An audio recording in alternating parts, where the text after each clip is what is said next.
Very happy good evening to all my dear students. और कल हम लोगों ने ऑक्सीडेशन स्टेट डिस्कस किया था।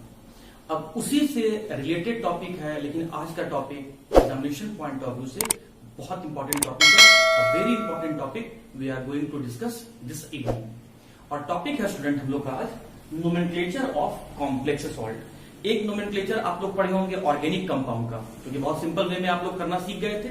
एग्जैक्टली स्टूडेंट यहां भी नोमेनक्लेचर बहुत सिंपल है, लेकिन अंतर यह है कि हम लोग इस बार ऑर्गेनिक कंपाउंड का नोमेनक्लेचर नहीं करने जा रहे हैं, हम लोग इनऑर्गेनिक कंपाउंड का नोमेनक्लेचर करना जान रहे हैं। नोमेनक्लेचर का मतलब होता है naming process. The process of naming is known as the nomenclature. और इनऑर्गेनिक कंपाउंड में भी हम लोग सॉल्ट का, और सॉल्ट में भी हम लोग कॉम्प्लेक्स सॉल्ट डिस्कस करने जा रहे हैं। मतलब हम ऐसे सॉल्ट का नेमिंग करने जा रहे हैं जो वाटर में 100% डिसोसिएट नहीं होता है, या फिर हम सिंपल वे में कह सकते हैं विच gets partially dissociated in aqueous solution, then such type of salt is known as the complex and salt. And today we are going to discuss the process of naming, the nomenclature process of such type of या these type of complex salt. इसमें student अगर हम लोग कुछ points को याद रखें तो हम लोग का नेमिंग प्रोसेस बहुत आसान हो जाता है। और आपके जैक बोर्ड में मैक्सिमम टाइम, अगर पिछले आप 10 साल के क्वेश्चंस को अगर आप उठा के देखें तो इस चैप्टर से इसी टॉपिक से क्वेश्चन बार बार पूछा गया है। तो आप कुछ पॉइंट्स को आप याद रख ले। ये जो पॉइंट्स मैं यहां पर लिखा हूं आप अपने फेयर कॉपी में नोट्स कॉपी में नोट डाउन कर लेंगे। रूल कोई आपसे नहीं पूछेगा, बस वो सीधे कॉम्प्लेक्स सॉल्ट देके आपको उस कंपाउंड का नेमिंग पूछ लेगा। अगर आप नेमिंग सही करते हैं देन इसका मतलब है कि आप ऑब्वियसली आप रूल्स वगैरह जानते हैं, अच्छे से जानते हैं। तो आइए पहले हम लोग रूल्स डिस्कस कर लेते हैं। मैंने पहले लिखा है यूनिवर्सल पॉइंट। यूनिवर्सल पॉइंट कहने का मतलब है स्टूडेंट कि वो हर जगह एप्लीकेबल है, सभी टाइप के कॉम्प्लेक्स सॉल्ट में एप्लीकेबल है। तो क्या कहता है पहला point, start naming with small letter. सबसे पहला बात आपको ध्यान रखना है कि जब कभी भी आप कॉम्प्लेक्स सॉल्ट का नेमिंग करेंगे तो आप सबसे पहले स्टूडेंट स्मॉल लेटर से ही नेमिंग करना शुरू करेंगे। और उसके बाद कहता है कि put a small gap between cation and अनायन। और कैटायन और अनायन के बीच में आप एक छोटा सा गैपिंग देंगे।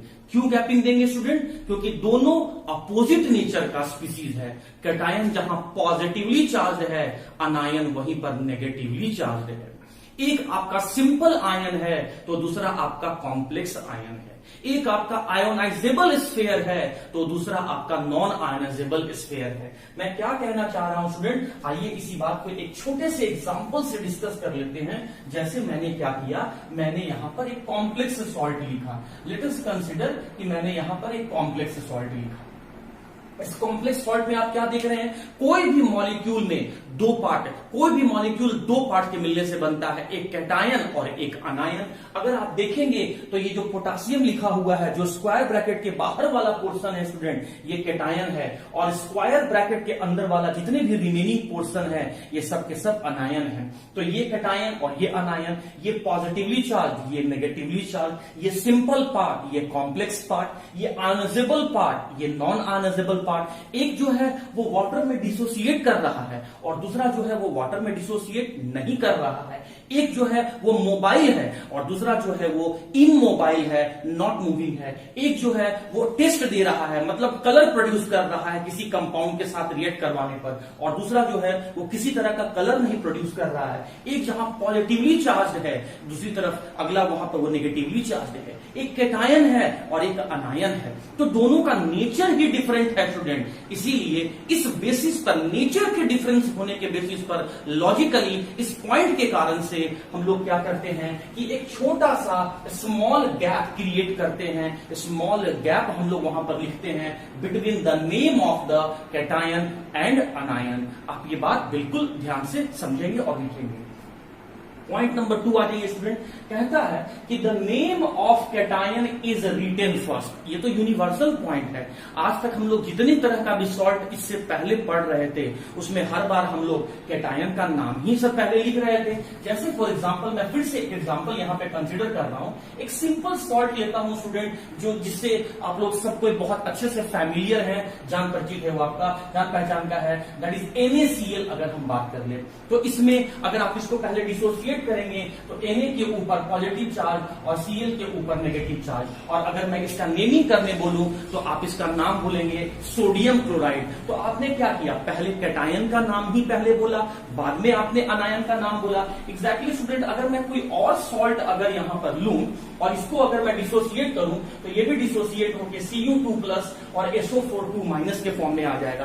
आप खुद यहां पर देखिए कि आप अगर मैं इसका नेमिंग करने के लिए बोलूं तो आप इसका नाम क्या बोलेंगे, कॉपर सल्फेट ही बोलेंगे। तो ऑब्वियसली आप पहले कैटायन का नाम बोल रहे हैं। एग्जैक्टली हम लोग कॉम्प्लेक्स सॉल्ट में भी यही काम करेंगे कि पहले कैटायन का नेमिंग करेंगे और तब उसके बाद अनायन का नेमिंग करेंगे। चलिए तो हम लोग देखेंगे कि कौन कैटायन है और कौन अनायन है। उम्मीद करते हैं कैटायन और अनायन तो आप पहचानते होंगे। हाँ जी, तो यही यूनिवर्सल पॉइंट का सेकंड पॉइंट कहता है कि the name of cation is written first. पहले कैटायन का नाम लिखना, followed by the name of anion. उस कैटायन के नेमिंग के बाद आप अनायन का नेमिंग करना। And do not right the subscript if present in the simple ion. कह रहा है कि पहले कैटायन का नाम लिखो और तब अनायन का नाम लिखना। लेकिन ध्यान रहे, अगर कैटायन वाले पोर्शन में सिंपल आयन है और उस सिंपल आयन का कोई सबस्क्रिप्ट है तो उस सबस्क्रिप्ट को नहीं लिखें। ये रूल मैं नहीं दिया हूं स्टूडेंट, ये रूल यूपैक सिस्टम के द्वारा दिया गया है और इस रूल को हम सभी को फॉलो करना होगा। हाँ, तो कहता क्या है जरा गौर करें, आप यहां पर एग्जाम्पल पे गौर करें, आपको अपने आप अभी समझ में आ जाएगा स्टूडेंट।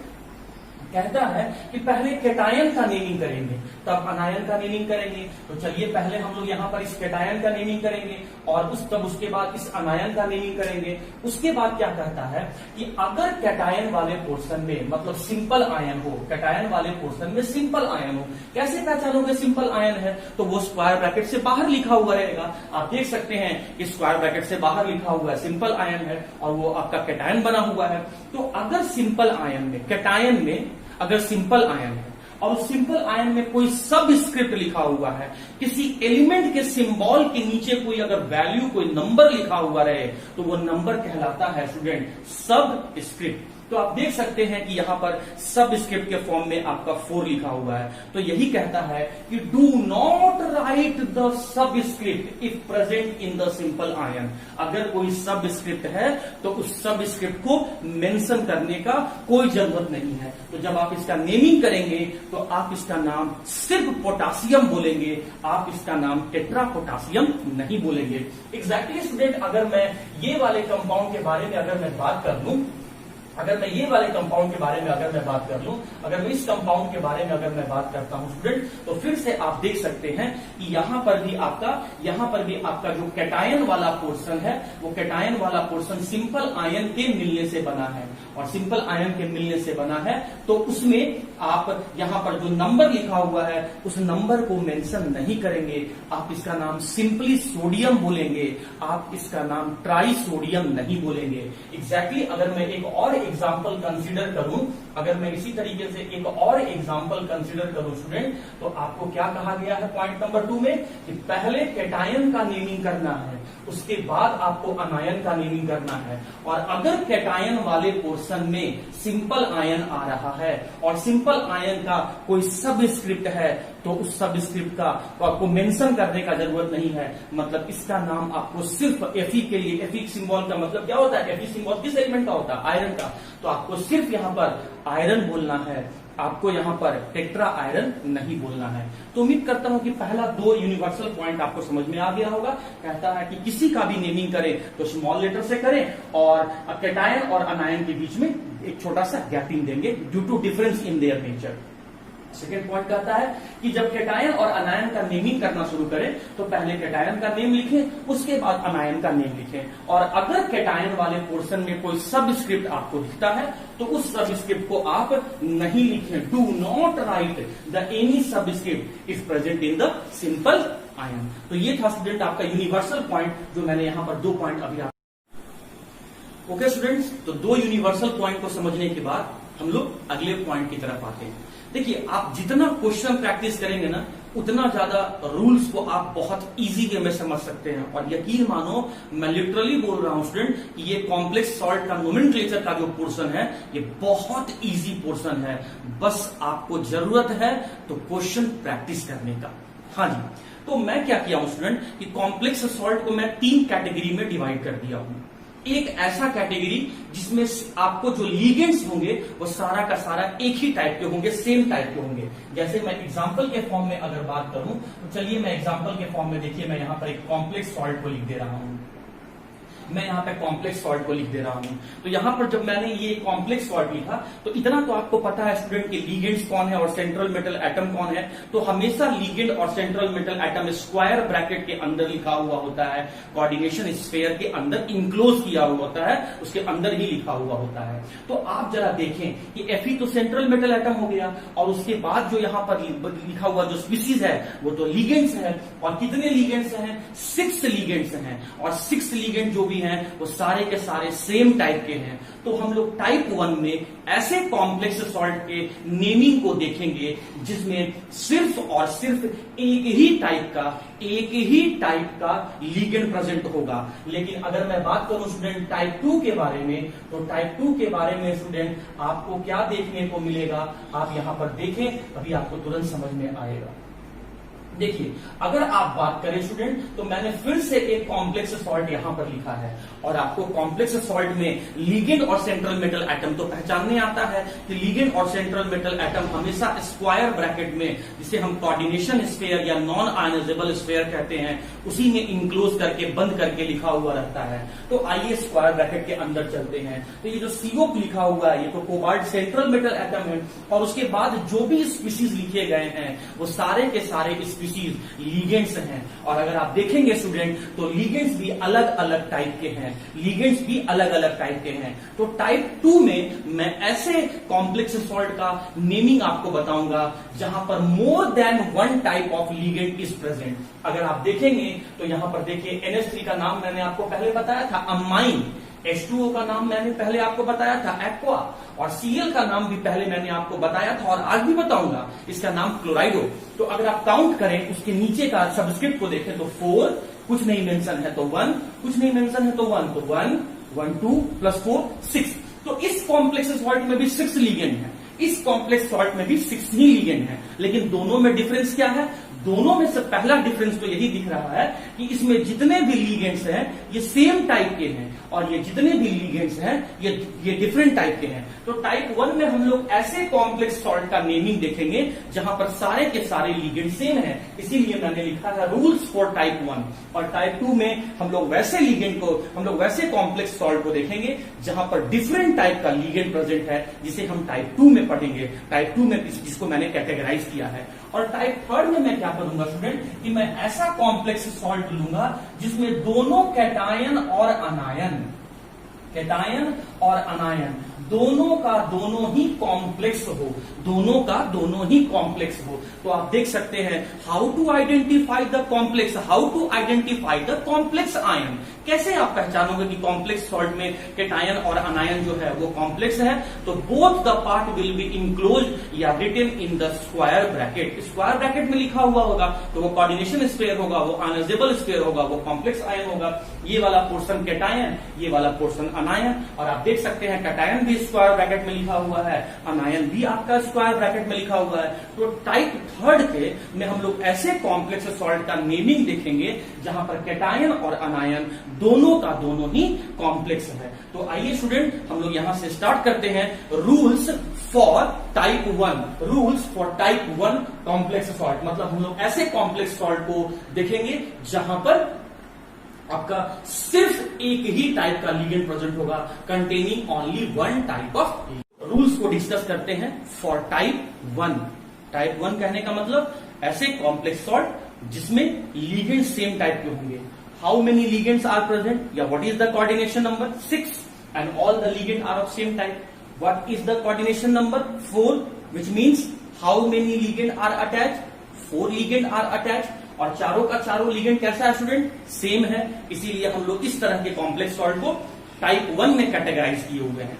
क्या कहता है, देखो यूनिवर्सल पॉइंट तो लेके चलना ही है कि पहले आपको कैटायन का नेमिंग करना है। तो चलो यार पहले हम लोग कैटायन का नेमिंग करेंगे, लेकिन ध्यान रहे आयोनाइजेबल वाले पार्ट में सब स्क्रिप्ट को नहीं लिखना है।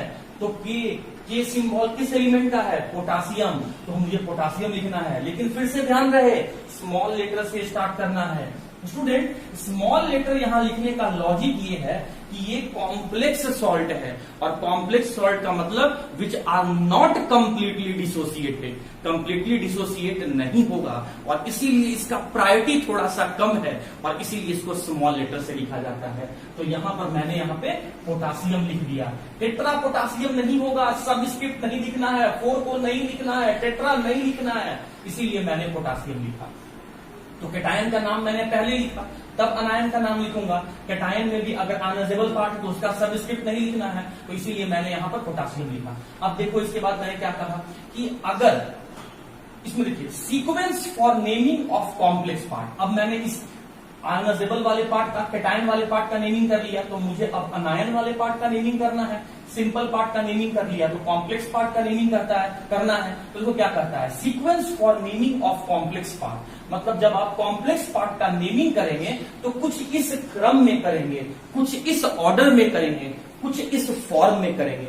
सबसे पहले किसका नाम लिखेंगे आप, सबसे पहले लिगेंड्स का नाम लिखेंगे, उसके बाद किसका नाम लिखेंगे आप, सेंट्रल मेटल एटम का नाम लिखेंगे, और उसके बाद क्या लिखेंगे, ऑक्सीडेशन नंबर लिखेंगे। लेकिन ध्यान रहे स्टूडेंट, जब कभी भी ऑक्सीडेशन नंबर को आप लिखेंगे तो स्मॉल ब्रैकेट में लिखेंगे। इस स्मॉल ब्रैकेट को हम लोग केमिस्ट्री में स्मॉल ब्रैकेट नहीं बोलते हैं, इसे हम लोग पैरेंथेसिस बोलते हैं। और पैरेंथेसिस का मतलब ही है कि आपको स्मॉल ब्रैकेट में लिखना है। किसको लिखना है, ऑक्सीडेशन नंबर को लिखना है, और किस फॉर्म में लिखना है, रोमन नंबर में लिखना है। उम्मीद करता हूं कि रोमन नंबर तो आपको लिखने आता होगा। जैसे जैसे अगर मैं 1 को रोमन में लिखूं, 1 को अगर मैं रोमन में लिखूं तो कैसे लिखूंगा, ऐसे लिखूंगा। अगर 2 को रोमन में लिखूं तो कैसे लिखूंगा, ऐसे लिखूंगा। 3 को रोमन में लिखूं तो कैसे लिखूंगा, ऐसे लिखूंगा। तो ये अरेबिक नंबर है और ये रोमन नंबर है। तो कहता है कि जब कभी भी कॉम्प्लेक्स पार्ट का नेमिंग करना तो पहले लिगेंड्स का नाम लिखना, उसके बाद सेंट्रल मेटल एटम का नाम लिखना, और सेंट्रल मेटल एटम के नाम के बाद ऑक्सीडेशन नंबर को लिखना।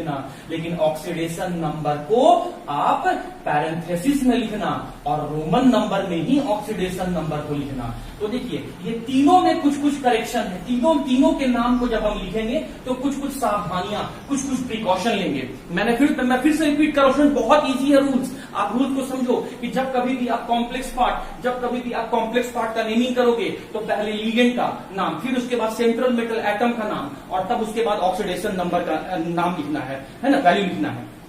और जब कभी भी इनका नाम लिखेंगे तो थोड़ा सा प्रिकॉशन लेंगे। प्रिकॉशन क्या लेंगे, आइए मैं यहां से स्टार्ट करता हूं। ऑक्सीडेशन नंबर का नाम लिखते समय क्या प्रिकॉशन लेंगे कि ऑक्सीडेशन नंबर हम जब कभी भी लिखेंगे, ऑक्सीडेशन नंबर जब कभी भी लिखेंगे तो रोमन नंबर में लिखेंगे, और उस रोमन नंबर को हम लोग पैरेंथेसिस में ही लिखेंगे, मतलब स्मॉल ब्रैकेट में लिखेंगे। ये बात मुझे तब याद रखना है जब मुझे ऑक्सीडेशन नंबर को लिखना है। मैं एग्जाम्पल से बताऊंगा।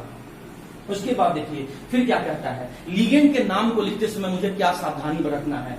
इफ लिगेंड इज अनायनिक, अगर लिगेंड अनायनिक है तो एंड एंड्स विथ आइड, ए और आइड, ये बात मैं पहले बता चुका हूं आपको। क्या कहता है कि अगर जो लिगेंड का नाम लिखने जा रहे हो, अगर वो लिगेंड अनायनिक है और उसका नाम आइड से, एट से या आइड से खत्म होता है, तो सिर्फ आपको क्या करना है, ई को हटाना है और ओ को लगाना है। जैसे आइए देखिए Cl का नाम क्या है, क्लोराइड। ये जितने भी मैंने इधर एग्जांपल लिया है ये सब का सब अनायनिक लिगेंड है, और सभी के नाम के आखिरी में या तो आइड आएगा, या तो एट आएगा, या तो आइट आएगा। देखिए Cl का नाम क्या है, क्लोराइड, तो हमें क्लोराइड नहीं लिखना है, हमें क्लोराइडो लिखना है। ई को हटा देना है, ओ को लगा देना है, और नाम क्या हो जाएगा, क्लोराइडो हो जाएगा।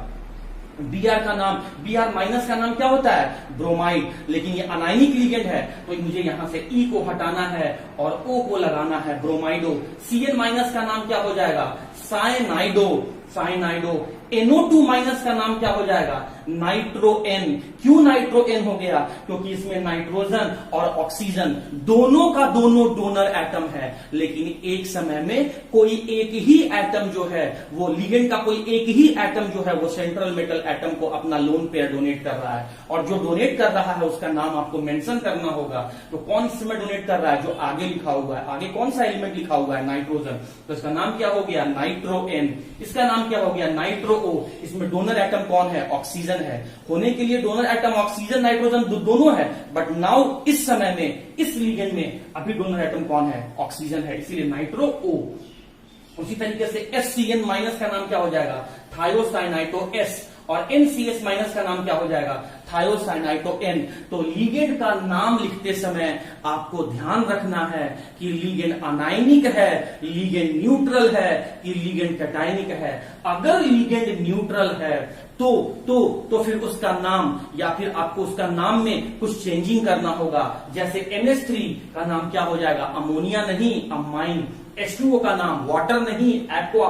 CO का नाम कार्बन मोनोऑक्साइड नहीं, कार्बोनिल। NO का नाम नाइट्रिक ऑक्साइड नहीं, नाइट्रोसिल। और EN का नाम जो होगा वो होगा इथाइलिन डाइएमीन। तो लिगेंड का नाम को लिखते समय मुझे इस बात का, या हमें इस बात का ध्यान रखना है कि लिगेंड किस कैटेगरी का है। अगर लिगेंड न्यूट्रल कैटेगरी का है तो वो आपको ध्यान रखना है कि उसका नाम चेंज होगा या नहीं होगा। और अगर लिगेंड अनायनिक कैटेगरी का है और नाम के आखिरी में आइड 8 और आइट आता है तो E को हटा दो और O को लगा दो। अगर आप लिगेंड का नाम लिखना सीख गए तो कॉम्प्लेक्स सॉल्ट का नेमिंग आप समझ जाओगे। सबसे ज्यादा जो मैं फील किया हूं स्टूडेंट लोग को दिक्कत होता है या गलती करता है, वो लिगेंड का नेम को लिखने के समय गलती कर देता है। इसीलिए स्टूडेंट लिगेंड का जब कभी नाम लिखें तो बहुत सावधानी से लिखें। 3 तरह के लिगेंड को आप याद रखें। लिगेंड कैटायनिक है, लिगेंड अनायनिक है, कि लिगेंड न्यूट्रल है। न्यूट्रल में कुछ एग्जांपल्स को आप यहां पर जो मैंने मेंशन किया है उसको आप याद रखें। लिगेंड अगर अनायनिक है तो उसको आप याद रखें। और लिगेंड अगर आपका ये न्यूट्रल लिगेंड है तो न्यूट्रल लिगेंड अगर है तो आप इसके नाम को याद रखें। लिगेंड अगर आपका अनायनिक है तो आप इसको याद रखें। और लिगेंड अगर कैटायनिक है तो उसके नाम के पीछे NIUM नियम याद रखें। ये पोर्शन मैं पहले डिस्कस किया हूं, तो इस बात को आपको दिमाग में रखना है। तो ऑक्सीडेशन नंबर लिखते समय क्या ध्यान रखना है कि मुझे ऑक्सीडेशन नंबर रोमन में लिखना है। उसके बाद उस ऑक्सीडेशन नंबर को पैरेंथेसिस में क्लोज करना है। और ऑक्सीडेशन नंबर मुझे कब लिखना है? सेंट्रल मेटल एटम के नाम के बाद मुझे ऑक्सीडेशन नंबर लिखना है। लिगेंड के लिए मैंने बता दिया कि लिगेंड को लिखते समय ध्यान रखना है कि न्यूट्रल है, अनायनिक है, कि कैटायनिक है। अब मैं आता हूं सेंट्रल मेटल एटम के नेमिंग प्रोसेस पर, कि सेंट्रल मेटल एटम का नेमिंग में हमें क्या सावधानी रखना पड़ता है या क्या।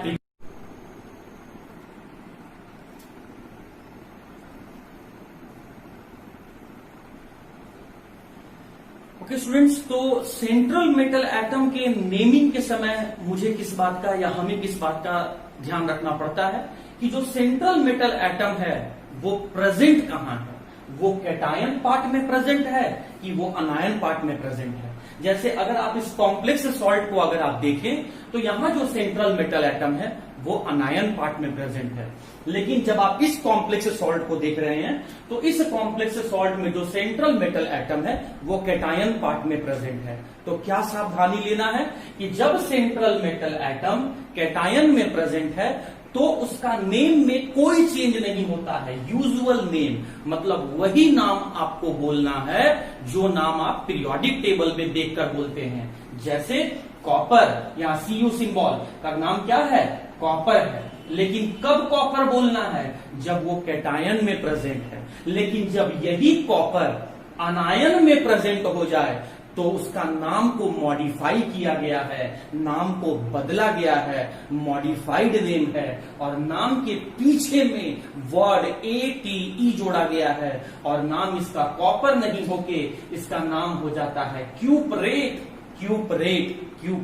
अभी बहुत सारे एग्जाम्पल्स हैं स्टूडेंट, आप इन बातों को समझो। मैं क्या कह रहा हूं कि जैसे ऑक्सीडेशन नंबर और लिगेंड्स के नाम को लिखते समय आप सावधानियां बरत रहे थे, आप प्रिकॉशन ले रहे थे, उसी तरीके से सेंट्रल मेटल एटम का नेमिंग करते समय आपको प्रिकॉशन लेना है। प्रिकॉशन ये लेना है कि आपको देखना है कि सेंट्रल मेटल एटम कैटायन में प्रेजेंट है कि अनायन में प्रेजेंट है। अगर सेंट्रल मेटल एटम कैटायन में प्रेजेंट है तो उसके नाम को में कोई चेंजिंग नहीं करना है, यूजुअल नेम लिखना है। Just pronounce the name whatever you pronounce in the periodic table, मतलब जो पीरियोडिक टेबल में आप देखकर बोलते हो वही बोलना है। लेकिन अगर अनायन पार्ट में प्रेजेंट हो जाएगा तो सफिक्स 8 लगाना है, उसके नाम को मॉडिफाई करना है, उसके नाम को चेंज करना है। जैसे Cr सिंबल, ये सिंबल किस मेटल के बारे में बताता है? क्रोमियम। तो जब Cr क्रोमियम जब कैटायन में होगा तो इसका नाम आपको क्रोमियम ही बोलना है। लेकिन जब यही क्रोमियम अनायन में बन के आ जाएगा तो इसका नाम क्रोमेट हो जाएगा, क्रोमेट हो जाएगा। Fe किस मेटल का सिंबल है? आयरन। तो जब ये Fe कैटायन में रहे तो यहां पर आयरन, और जब यही Fe अनायन में रहे तो इसका नाम आयरन नहीं बोलना है स्टूडेंट, इसका नाम आपको फेरेट बोलना है। Ag अगर कैटायन में प्रेजेंट हो तो इसका नाम आपको सिल्वर बोलना है। लेकिन जब यही Ag अनायन में प्रेजेंट हो तो इसका नाम आपको आर्जेंटेट बोलना है। थोड़ा सा आपको सावधानी बरतना है, प्रिकॉशन लेना है, आर्जेंटेट बोलना है। Au ये सिंबल किस मेटल का है? गोल्ड का। तो जब Au कैटायन में रहे तो इसका नाम आपको गोल्ड बोलना है। लेकिन जब यही गोल्ड Au सिंबल का मेटल अनायन में रहे तो इसका नाम गोल्डेट नहीं होता है, इसका नाम होता है ऑरेट, ऑरेट, ऑरेट। Pb किस मेटल का सिंबल है? Pb सिंबल है लेड का। तो जब Pb कैटायन में प्रेजेंट हो तो उसका नाम आपको लेड बोलना है। लेकिन अगर वही Pb अनायन में प्रेजेंट हो तो उसका नाम प्लम्बेट बोलना है, प्लम्बेट बोलना है, प्लम्बेट बोलना है। Sn किस मेटल का नाम है? टिन, तो टिन लिखना है। लेकिन जब यही आपका अनायन में प्रेजेंट हो तो इसका नाम आपको स्टैनेट लिखना है। इसी तरीके से आपको सभी मेटल्स का ध्यान रखना है कि जब मेटल व सेंट्रल मेटल एटम अनायन में आए तो उसके नाम को चेंज करना है। अगर मैग्नीशियम होता तो यहां पर कैटायन में तो मैग्नीशियम ही लिखते हैं, लेकिन यहां पर हम लोग यहां पर मैंगनेट लिखते हैं। तो स्टूडेंट आपको दिमाग में रखना होगा कि जो सेंट्रल मेटल एटम है वो कैटायन में है कि अनायन में है। अगर मैं इस कॉम्प्लेक्स सॉल्ट में देखूं तो यहां सेंट्रल मेटल एटम अनायन में है, और अगर मैं इस कॉम्प्लेक्स सॉल्ट में देखूं तो यहां सेंट्रल मेटल एटम कैटायन में है। तो 3 बात को तो आपको ध्यान रखना है। देखो पहला पॉइंट मैंने क्या बोला, कोई भी नाम लिखना स्मॉल लेटर से शुरू करना और कैटायन और अनायन के बीच में गैपिंग देना, ये पहला पॉइंट आपको याद रहेगा। दूसरा पॉइंट क्या है आपको याद रखना है स्टूडेंट कि सेकेंड पॉइंट क्या है कि जब कभी भी हम कॉम्प्लेक्स वाले पार्ट का नेमिंग करेंगे तो पहले लिगेंड, तब सेंट्रल मेटल एटम और तब ऑक्सीडेशन नंबर। लिगेंड के नाम को लिखते समय क्या सावधानी बरतेंगे कि अगर अनायनिक है तो ई को हटाओ, ओ को जोड़ो। अगर कैटायनिक है तो लास्ट में NiUm नियम वर्ड को जोड़ दो। और अगर अनायनिक है तो अनायनिक लिगेंड में 4 का नाम को ध्यान रखना है, अमाइन, एक्वा, कार्बोनिल और नाइट्रोसिल। सेंट्रल मेटल एटम में क्या सावधानी बरतना है कि अगर कैटायनिक पार्ट में है तो नाम में कोई चेंज नहीं करना है, लेकिन अनायनिक पार्ट में आएगा तो नाम में आपको 8 वर्ड को जोड़कर थोड़ा सा मॉडिफाई करना है। और उसके बाद थर्ड में ऑक्सीडेशन नंबर जब कभी लिखना तो पैरेंथेसिस में लिखना, और किस फॉर्म में लिखना, किस रूप में लिखना, उसे रोमन नंबर में लिखना। लेकिन किसके बाद लिखना? सेंट्रल मेटल एटम के बाद लिखना, लिगेंड, सेंट्रल मेटल एटम और ऑक्सीडेशन नंबर। तो आइए मैं यहां पर 2 एग्जांपल आपसे डिस्कस कर देता हूं। ये 2 एग्जांपल को समझते हैं। हाँ जी, क्या मैंने रूल बताया था? स्मॉल लेटर से स्टार्ट करो और पहले कैटायन का नाम लिखो। तो चलो मैं कैटायन का नाम लिख रहा हूं। कैटायन का नाम तब अनायन का नाम, कैटायन का नाम तब अनायन का नाम। कैटायन का नाम क्या है? सिंबल क्या लिख रहा है? के, और इसके नीचे सबस्क्रिप्ट है। सबस्क्रिप्ट को तो देखना ही नहीं है, तो फिर के सिंबल किसको बताता है? ये बताता है पोटासियम मेटल को। तो चलिए स्मॉल लेटर से स्टार्ट करते हैं। तो ये मैंने यहां पर लिखा पोटासियम, स्पेलिंग पर ध्यान रखना, पोटासियम, पोटासियम। और इस कैटायन और अनायन के बीच में गैपिंग देना है। तो चलो अब इस कॉम्प्लेक्स का नेम लिखना है। तो कॉम्प्लेक्स का नेम हम लोग को पहले किसको लिखना है? लिगेंड को। तो लिगेंड का नेमिंग ये रहा लिगेंड, तो क्या लिख रहा है? 6 के लिए हम लोग क्या लिखेंगे? हेक्सा। और लिगेंड CN का नाम मैंने क्या बताया था? साइनाइड इसको पढ़ते हैं, लेकिन नाम के पीछे ई आ रहा है तो ई हटेगा और नाम क्या हो जाएगा? साइनाइडो। तो ये हो गया हेक्सा साइनाइडो। तो लीगेंड का नाम हो गया। मैंने सीक्वेंस क्या बताया था स्टूडेंट, देखो मैं यहाँ सीक्वेंस लिख रहा हूँ, लीगेंड, सेंट्रल मेटल एटम और ऑक्सीडेशन नंबर, यही मैंने लिखा था, लीगेंड, सेंट्रल मेटल एटम और ऑक्सीडेशन नंबर। लीगेंड आपने लिख दिया, अब किसका बारी आया, सेंट्रल मेटल एटम। तो इन तीनों के नेम को लिखते समय प्रिकॉशन लेना है। लीगेंड के नेम को लिखते समय हम लोगों ने प्रिकॉशन लिया, ई को हटाया, ओ को जोड़ दिया।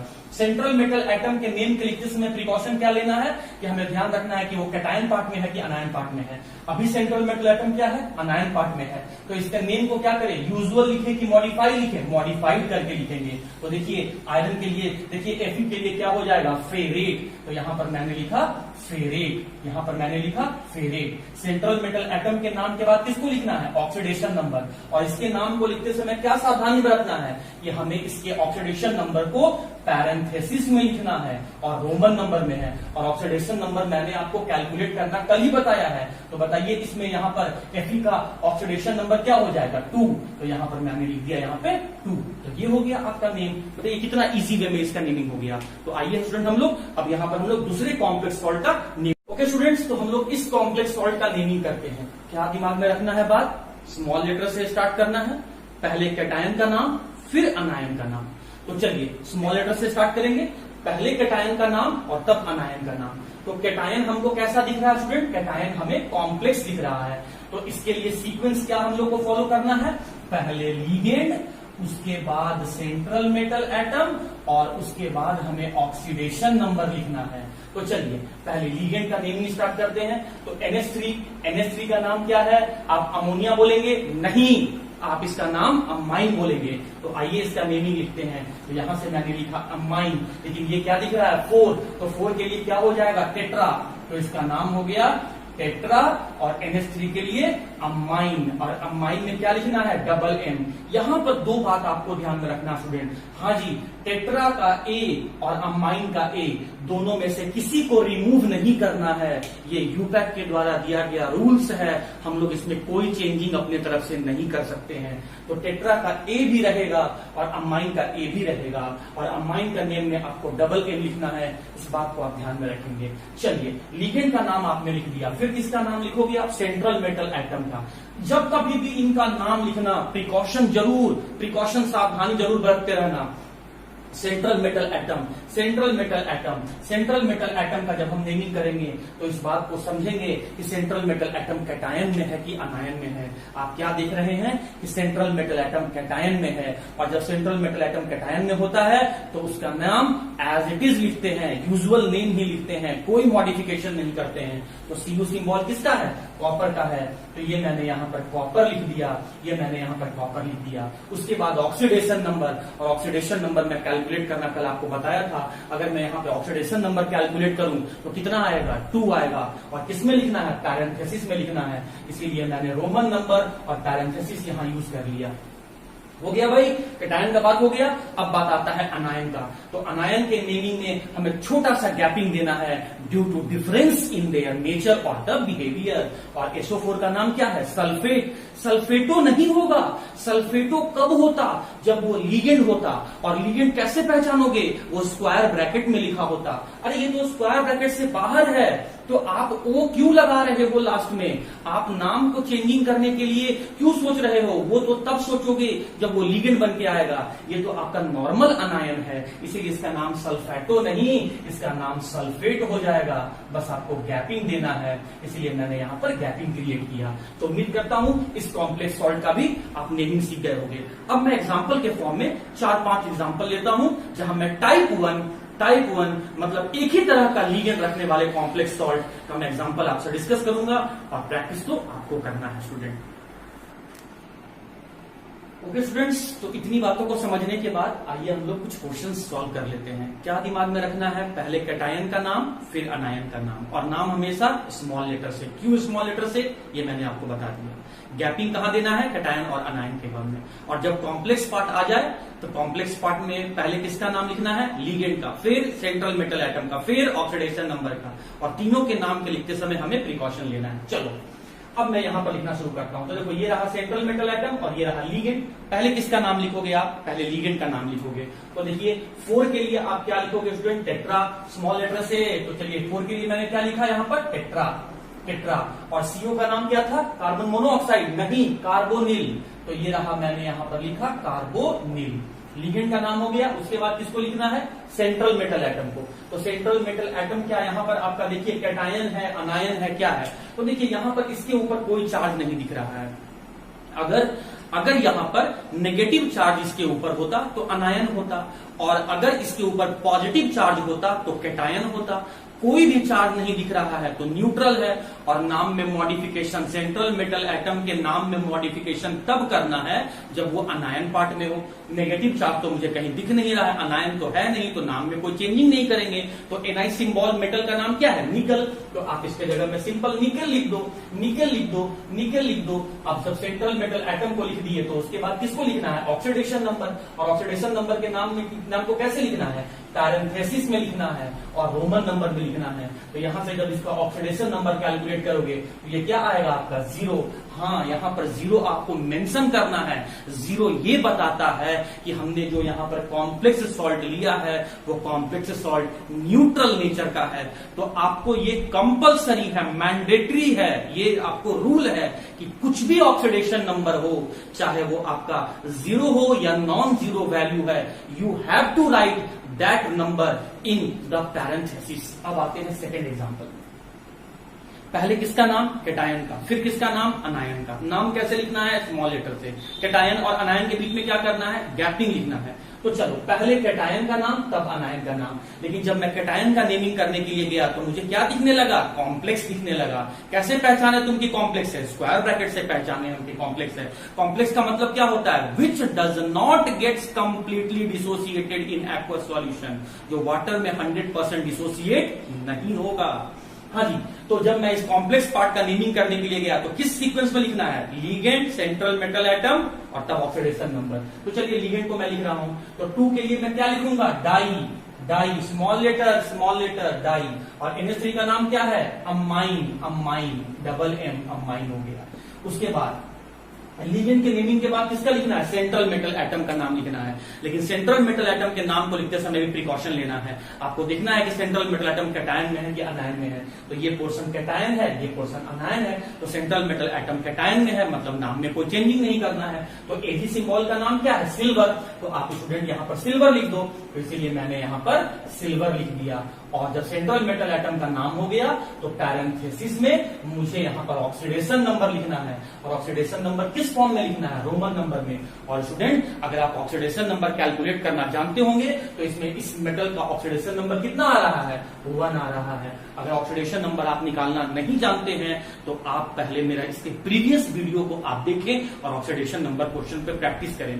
एग्जामिनर नोमेनक्लेचर वाले क्वेश्चन को क्यों पूछता है? क्योंकि नोमेनक्लेचर क्वेश्चन को अगर पूछेगा तो इससे ये एग्जामिनर को ये पता चल जाता है कि स्टूडेंट को नेमिंग करने आता है कि नहीं, स्टूडेंट को ऑक्सीडेशन नंबर लिखने आता है कि नहीं। तो इसीलिए एक क्वेश्चन पूछ के वो आपसे 2 कंसेप्ट को चेक कर लेता है। आइए थर्ड एग्जांपल में आते हैं। अरे ये मुझे क्या दिख रहा है? ये तो मुझे यहाँ पर सिर्फ कॉम्प्लेक्स दिख रहा है और वो अनायनिक पोर्शन में है। कैसे पहचाने? नेगेटिव चार्ज है। तो जब कभी भी कॉम्प्लेक्स का नाम लिखना होगा तो क्या ऑर्डर है? लीगेंड, सेंट्रल मेटल एटम, तब ऑक्सीडेशन नंबर। तो चलिए लीगेंड को हम लोग लिख रहे हैं, लेकिन नेमिंग कैसे लिखना है? स्मॉल लेटर से। स्मॉल लेटर लिखने का लॉजिक क्या है मैं बता दिया। 3 के लिए मैं क्या लिखूंगा स्टूडेंट? ट्राई। 3 के लिए मैं लिखूंगा ट्राई। और C2O4 का नाम क्या है? ऑक्सलेट। लेकिन ये अनायनिक लिगेंड है तो नाम के पीछे O लग जाएगा, तो इसका नाम हो जाएगा ऑक्सलेटो। गैपिंग नहीं देना कहीं, ट्राई ऑक्सलेटो। जब लिगेंड का नाम हो गया तो सेंट्रल मेटल एटम का नाम। और सेंट्रल मेटल एटम के नाम लिखने में भी मुझे सावधानी बरतना है, प्रिकॉशन लेना है कि सेंट्रल मेटल एटम कैटायन में है कि अनायन में है। अभी देखिए सेंट्रल मेटल एटम अनायन में है। कैसे पहचाने कि अनायन में है? तो ये पूरा कॉम्प्लेक्स वाले के ऊपर नेगेटिव चार्ज लिखा हुआ है, मतलब जितने भी लिगेंड और सेंट्रल मेटल एटम यहाँ लिखे हैं सारे के सारे अनायनिक ही हैं। तो इसके नाम में मॉडिफिकेशन होगा और क्रोमियम नहीं बोलेंगे, क्रोमेट बोलेंगे, क्रोमेट बोलेंगे। तो यहाँ पर मैंने यहाँ पर लिख दिया क्रोमेट। और जैसे ही मैं सेंट्रल मेटल एटम का नाम लिखा उसके बाद मुझे पैरेंथेसिस लगा के मुझे यहाँ ऑक्सीडेशन नंबर लिखना है रोमन नंबर में। और ऑक्सीडेशन नंबर मैंने आपको निकालना बताया था। जैसे अगर मैं इस मेटल का निकालूं तो क्या मान लेता हूं? X। x। और अब मुझे पता है C2O4 के ऊपर चार्ज क्या होता है, -2, तो -2 कितने टाइम्स है, 3 टाइम है, तो इंटू 3 कर दिया। अब तो कुछ है नहीं, कोई बचा हुआ नहीं है, तो इन सब का सम क्या होगा, इन सब का सम 0 कब होता, जब ये न्यूट्रल होता, लेकिन न्यूट्रल तो है नहीं, तो चार्ज स्पीसीज है, तो इक्वल टू क्या हो जाएगा, जो चार्ज लिखा हुआ है -3। आप इसे सॉल्व करेंगे तो x -6 इक्वल्स टू -3, और सॉल्व करेंगे तो x बराबर 3 आएगा, और इस 3 को मुझे रोमन नंबर में यहां पर लिख देना है। कितना इजी है नेमिंग करना। स्टूडेंट आप प्रैक्टिस करो। ऑक्सीडेशन नंबर तो मैं यहाँ डायरेक्ट लिख सकता था जैसे मैं यहाँ पर लिखा हूं, लेकिन मैं आपको निकालना भी सिखा दिया। स्टूडेंट आखिर मुझे ऑक्सीडेशन नंबर डायरेक्टली बिना पेन चलाए वर्बली मैं कैसे कैलकुलेट कर रहा हूँ। प्रैक्टिस स्टूडेंट, मेरे पास कोई मैजिक नहीं है, मैं कोई स्पाइडरमैन नहीं हूं, मेरे पास सिर्फ प्रैक्टिस है। मैंने इतने क्वेश्चन का प्रैक्टिस कर रखा है, इतने टाइम से मैं इस चीज को डिक्टेट कर रहा हूँ, समझा रहा हूँ कि मैं बिना पेन उठाए भी इस तरह के कंपाउंड का नेमिंग और ऑक्सीडेशन नंबर कैलकुलेट कर सकता हूँ। इसी उस तरह से आप भी कर सकते हैं। All you need to do is practice and practice and practice. अब आते हैं स्टूडेंट फोर्थ वाले क्वेश्चन पर। फिर मुझे इसका नेमिंग करना है। यहां तो सिर्फ क्या दिख रहा है, ये कॉम्प्लेक्स वाला पोर्शन है और इसके ऊपर पॉजिटिव चार्ज है। इसका मतलब ये जो कॉम्प्लेक्स है वो कैटायनिक कॉम्प्लेक्स है, यहां तो कोई अनायनिक है ही नहीं। एक बात और स्टूडेंट आपको दिमाग में रखना है कि ये इसके ऊपर जितने भी कॉम्प्लेक्स थे ये न्यूट्रल थे, लेकिन ये जो कॉम्प्लेक्स है ये आपका आयनिक है, इसीलिए लास्ट में आपको आयन जरूर लिखना है। अगर यहाँ पर आयनिक कॉम्प्लेक्स है, आयनिक में चाहे वो अनायनिक रहे चाहे कैटायनिक रहे, तो लास्ट में आपको आयन वर्ड जरूर से लिखना है, मैंडेटरी है, कंपलसरी है। चलिए इसका नेमिंग करते हैं। तो देखिए हम क्या देख रहे हैं, कॉम्प्लेक्स पार्ट है, उसके अलावा तो कोई पार्ट है नहीं, कॉम्प्लेक्स पार्ट है। तो कॉम्प्लेक्स पार्ट में पहले किसका नाम लिखना है, किस ऑर्डर में लिखना है, क्या सीक्वेंस मैंने बताया आपको, लिगेंड, सेंट्रल मेटल एटम और ऑक्सीडेशन नंबर, लेकिन तीनों का नाम लिखते समय प्रिकॉशन लेना है। तो चलो पहले लिगेंड का नाम लिखा स्मॉल लेटर से। 6 के लिए मैं क्या लिखूंगा, हेक्सा, 6 के लिए हेक्सा। और H2O के लिए क्या लिखूंगा, एक्वा। हाँ यहाँ पर डबल ए होगा, ये हेक्सा का ए भी रहेगा और एक्वा का ए भी रहेगा। एलिमिनेशन नहीं होगा, कुछ रिमूव नहीं करेंगे, एज इट इज रहेगा। ये यूपैक के द्वारा दिया गया रूल है, हम लोग चेंजिंग नहीं कर सकते। तो इसके लिए हो गया हेक्सा एक्वा। अब जब लिगेंड का नाम हो गया तो सेंट्रल मेटल एटम का नेमिंग कर लेते हैं। सेंट्रल मेटल एटम देखो आप यहाँ पे, क्या ये सेंट्रल मेटल एटम कैटायनिक है कि अनायनिक है, देख सकते हैं इसके ऊपर पॉजिटिव चार्ज है, मतलब कैटायनिक है, मतलब उसका नाम यूजुअल नेम रहेगा, कोई चेंजिंग नहीं होगा। तो Fe सिंबल का नाम क्या है, आयरन। तो ये मैंने यहां पर लिखा स्टूडेंट आयरन। और सेंट्रल मेटल एटम के नाम के बाद मुझे पैरेंथेसिस में ऑक्सीडेशन नंबर लिखना है। ऑक्सीडेशन नंबर आपको कैलकुलेट करना मैंने सिखाया था। तो यहां पर जो ऑक्सीडेशन नंबर होगा ये होगा आपका 2। और उसके बाद आप क्या देख रहे हैं, ये आयनिक स्पीसीज है, इसीलिए लास्ट में आपको यहाँ पर आयन वर्ड को जोड़ देना है। इस तरीके से मैंने यहाँ पर कुछ एग्जाम्पल डिस्कस कर लिया। 1-2 एग्जाम्पल मैं और डिस्कस कर देता हूं। और आज हम लोग सिर्फ टाइप 1 पढ़ेंगे, टाइप 2 और टाइप 3 हम लोग नोमेनक्लेचर का कल देखेंगे स्टूडेंट।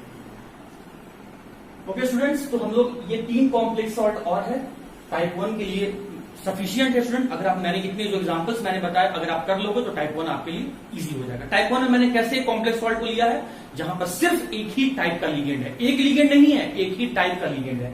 जैसे यहाँ पर टोटल लिगेंड कितने हैं, 4 है, लेकिन टाइप वाइज सब 1 है। यहाँ पर टोटल लिगेंड कितने हैं, 4 है, लेकिन टाइप वाइज 1 है। यहाँ पर टोटल लिगेंड कितने हैं, 6 है, लेकिन टाइप क्या है, 1 ही है। तो चलिए पहले कैटायन का नाम फिर अनायन का नाम, और कैटायन और अनायन के नाम के बीच में स्मॉल गैपिंग देंगे। उसके बाद नाम हमेशा स्मॉल लेटर से स्टार्ट करेंगे। और जब कभी भी कॉम्प्लेक्स का नेमिंग करेंगे तो पहले लिगेंड, सेंट्रल मेटल एटम और तब ऑक्सीडेशन नंबर। और इन तीनों का नाम को लिखते समय हमें प्रिकॉशन लेना है, सावधानी बरतना है। तो चलिए ये रहा कैटायन और ये रहा अनायन। उसके बाद आप क्या देख रहे हैं स्टूडेंट, ये जो कॉम्प्लेक्स है ये न्यूट्रल है, इसके ऊपर कोई चार्ज नहीं है, लेकिन ये यहाँ पर नेगेटिव चार्ज है, मतलब ये अनायनिक कॉम्प्लेक्स है, और इसके ऊपर पॉजिटिव चार्ज है, मतलब ये आयनिक कॉम्प्लेक्स है। तो पहले क्या कहता है, पहले कैटायन का नेमिंग करो। तो चलो कैटायन का नेमिंग कर रहे हैं। तो NH4 का नाम क्या होता है, अमोनियम। नीचे का सब स्क्रिप्ट को नहीं लिखना है, मैं बार बार बोल रहा हूं, सब स्क्रिप्ट को नहीं लिखना है। डाई अमोनियम नहीं होगा, अमोनियम होगा।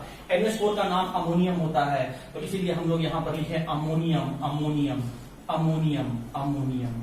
कैटायन और अनायन के नेमिंग के बीच में गैपिंग देना है, तो छोटा सा गैपिंग हम लोग यहां पर देंगे। जब कॉम्प्लेक्स का नेमिंग करने के लिए आएंगे तो पहले लिगेंड का नाम, तो ये 4 के लिए क्या लिखेंगे, टेट्रा। 4 के लिए क्या लिखेंगे स्टूडेंट, टेट्रा, गैपिंग के साथ टेट्रा।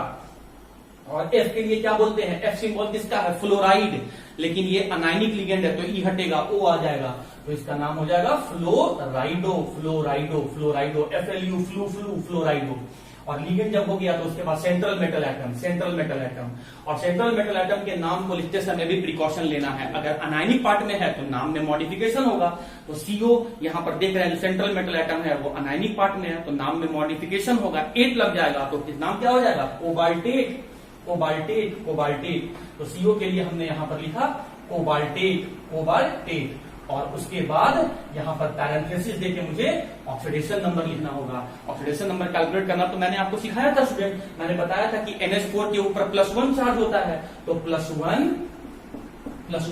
2 टाइम है तो into 2 plus central metal atom का X, और फ्लोरीन के ऊपर जो चार्ज होता है वो -1 कितने टाइम है, 4 टाइम है तो इंटू 4, और न्यूट्रल कॉम्प्लेक्स है तो इन सभी का सम हो जाएगा इक्वल टू 0, +1 इंटू 2 क्या हो जाएगा 2 प्लस x, -1 इंटू 4 क्या हो जाएगा, देखो ना यहाँ पर -1 इंटू 4 क्या हो जाएगा, -4 इक्वल टू 0, तो x इक्वल टू क्या आ जाएगा, +2 आ जाएगा। तो हम लोग यहाँ पर रोमन नंबर में ऑक्सीडेशन नंबर को मेंशन कर दिए, कितना इजी है ना। अब आते हैं इस एग्जांपल में, तो चलिए आप इसका एग्जांपल का नाम खुद भी प्रैक्टिस कर सकते हैं स्टूडेंट। चलिए स्टार्ट करते हैं। इसकी कॉम्प्लेक्स पार्ट है, पहले किसका नाम, लिगेंड का नाम। तो लिगेंड के लिए देखिए यहाँ पर 4 के लिए हम लोग क्या लिखेंगे, टेट्रा, स्मॉल लेटर से टेट्रा। Cl का नाम क्या हो जाएगा, क्लोराइडो, क्लोराइडो। लिगेंड का नाम हो गया, उसके बाद किसका नाम लिखोगे, सेंट्रल मेटल एटम का नाम। उसमें नाम को लिखते समय क्या सावधानी बरतना है कि वो कैटायन पार्ट में है कि अनायन पार्ट में है। आप देख सकते हैं कि इस स्क्वायर ब्रैकेट के ऊपर नेगेटिव चार्ज लिखा हुआ है, मतलब यहाँ central metal atom anionic part में है, मतलब उसके नाम में चेंजिंग होगा। प्लैटिनम नहीं, लास्ट में 8 लगा दो, प्लैटिनेट, प्लैटिनेट, प्लैटिनेट। और उसके बाद आप क्या करो, सेंट्रल मेटल एटम का नाम को लिखने के बाद स्मॉल ब्रैकेट में मतलब पैरेंथेसिस में आप रोमन नंबर में लिखो ऑक्सीडेशन नंबर। तो यहां से ऑक्सीडेशन नंबर कैलकुलेट करोगे तो कितना आएगा स्टूडेंट, 2 आएगा। कैलकुलेट करके देख लो, मैंने कल आपको लिखना बताया था। और ये न्यूट्रल नहीं है, ये आयनिक कॉम्प्लेक्स है, तो लास्ट में आपको वर्ड आयन जरूर लिखना है। लास्ट एग्जाम्पल में आते हैं स्टूडेंट, आइए। पहले कैटायन का नाम, उसके बाद अनायन का नाम। तो ये पूरा पोर्शन कैटायन ही है, तो पहले कैटायन का नेमिंग करेंगे। लेकिन ये कैटायन वाले पोर्शन में मुझे स्क्वायर ब्रैकेट दिख रहा है, कॉम्प्लेक्स पार्ट दिख रहा है, तो इस कॉम्प्लेक्स पार्ट में पहले किसका नेमिंग करना है, लिगेंड का, तब सेंट्रल मेटल एटम का, और तब ऑक्सीडेशन नंबर। तो लिगेंड के लिए 6 के लिए मैं क्या लिखूंगा, हेक्सा, स्मॉल लेटर से हेक्सा। और NO2 का नाम मैंने क्या बताया था, नाइट्रो एन, याद होगा तो आपको, अगर हेक्सा नाइट्रो एन बहुत इंपॉर्टेंट है। NO2 जब कभी आता है स्टूडेंट, गलती करके आता है एग्जाम में, तो nitro N, hexa nitro N. जब आपने लिगेंड का नाम लिख दिया तो सेंट्रल मेटल एटम का नाम लिखो, और सेंट्रल मेटल एटम के नाम को लिखते समय ध्यान रखना है कि वो कैटायन में है कि अनायन में है। अभी तो सेंट्रल मेटल एटम के ऊपर चार्ज पॉजिटिव दिख रहा है, मतलब कैटायन में है, मतलब इसके नाम में कोई मॉडिफिकेशन नहीं होगा। ये नाम इसका एज यूजुअल रह जाएगा, जो आप प्रोनाउंस करते हैं पीरियोडिक टेबल को देखकर, वही नाम बोलना है यहाँ। तो Na के लिए क्या हो जाएगा, निकेल। Na के लिए क्या हो जाएगा, निकेल, निकेल, निकेल। कोई गैपिंग नहीं, कोई गैपिंग नहीं। और सेंट्रल मेटल एटम के बाद आपको स्क्वायर ब्रैकेट में यहाँ पर ऑक्सीडेशन नंबर लिखना है, मतलब यहाँ पर square bracket sorry small bracket में या पैरेंथेसिस में आपको ऑक्सीडेशन नंबर लिखना है। तो ऑक्सीडेशन नंबर कैलकुलेट करना मैंने आपको बताया था स्टूडेंट। सेंट्रल मेटल एटम के लिए मैंने क्या मान लिया, x। इसके ऊपर चार्ज कितना होता है, -1, तो यहाँ मैंने लिखा -1 कितने टाइम है, इंटू 6। और सभी का, अब तो कुछ बचा नहीं, तो सभी का सम इक्वल टू क्या हो जाएगा, जो चार्ज प्रेजेंट है दैट इज +1। सॉल्व करोगे तो x - 6 इक्वल्स टू 1, और यहां से अगर आप सॉल्व करोगे तो ये सॉल्व होकर आ जाएगा स्टूडेंट आपका 7। ये सॉल्व करने पर ये आपका यहाँ पे आ जाएगा 7, है ना। तो चलिए अब हम लोग यहां से देखते हैं। तो यहाँ पर मैंने रोमन नंबर में यहाँ पर मैंने 7 लिखा, और यहाँ पर ये पॉजिटिव चार्ज है, ये आयनिक कॉम्प्लेक्स है, तो लास्ट में हम लोग यहाँ पर आयन लिख दिए। तो इस तरीके से आप यहाँ पर एक फर्स्ट टाइप का नोमेनक्लेचर हो गया। सेकेंड टाइप में कल हम लोग ऐसे कॉम्प्लेक्स सॉल्ट का नेमिंग देखेंगे जहां पर मोर देन 1 टाइप का लिगेंड आएगा, और कल ही मैं टाइप 3 भी आपको यहाँ पर सॉल्व करवा दूंगा क्वेश्चन। आज मैं कम इसीलिए सिर्फ टाइप 1 पढ़ा के इसलिए मैंने छोड़ दिया स्टूडेंट, क्योंकि कल मैंने आपको ऑक्सीडेशन नंबर बताया। तो आप ऑक्सीडेशन नंबर को बहुत अच्छे ढंग से प्रैक्टिस करो, उसके बाद ही आपको नोमेनक्लेचर वाला पोर्शन पढ़ना है, और एग्जामिनेशन पॉइंट ऑफ व्यू से बहुत इंपॉर्टेंट है। और मैं बार बार बोल रहा हूं मैं यहां पर जितना क्वेश्चन भी बना दूं उससे कोई फर्क नहीं पड़ेगा। आप कितना क्वेश्चन प्रैक्टिस करते हो यही मैटर करता है। तो इसीलिए घर में बैठे और खूब प्रैक्टिस करें, क्योंकि अभी तो आपको समय घर में जो मिला हुआ है उसमें तो आप मैक्सिमम टाइम अपना यूज कर सकते हैं सेल्फ स्टडी करने के लिए। तो स्टूडेंट, आज के लेक्चर को मैं यहीं पर रोक रहा हूं, कल हम लोग यहीं से आगे प्रोसीड करेंगे। Till then